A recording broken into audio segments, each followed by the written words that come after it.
ایک لڑکے نے مجھے ٹیلی فون کیا، الگ کشمیر میں آپ کی تقریر کرنا چاہتے ہیں. اب میں نے کہا میرے پاس وقت نہیں. کہنے لگے جو آپ کی تقریر سننا چاہتا ہے اس کو کینسر ہے، اس کے پاس وقت نہیں ہے، اس کی آخری خواہش تھی کہ وہ آپ کی تقریر لائیو سن لے. میں کہا ٹھیک ہے.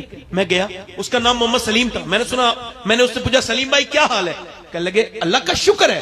میں نے کہا میں نے سنا ہے آپ کو کینسر ہے. کہنے لگے کینسر کی وجہ سے ہی اللہ کا شکر ہے. کیوں؟ کہنے لگے میں نے بغیر کینسر کے بھی سید صاحب کچھ لوگوں کو اچانک موت نہیں آ جاتی ایکسیڈنٹس، مگر میرے رب کا کرم ہے 2 مہینے پہلے مجھے ڈاکٹر نے بتا دیا تجھے مرنا ہے. میں کہا پھر؟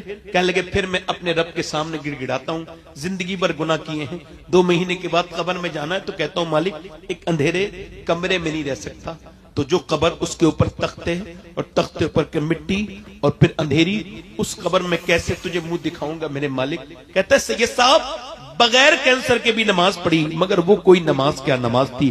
نماز تو اب ہے کہ جب کینسر کا مریض ہوں، جب سر سجدے میں رکھتا ہوں، کیمو کی جلن الگ اپنی طرف ہوتی ہے، مگر کہتا ہے جب میں سر سجدے میں رکھتا ہوں تو میری آنکھیں ڈبڈبا جاتی ہیں، ایسا لگتا ہے رب کے قریب ہو گیا ہوں، رب سے باتیں کر رہا ہوں. میں اس سے کہتا ہوں مالک بڑا گنہگار ہوں، آج تک کہتے ہیں بڑے سجدے کیے تھے مگر وہ آنسوں میں ڈوبا ہوا سجدہ نہیں کیا.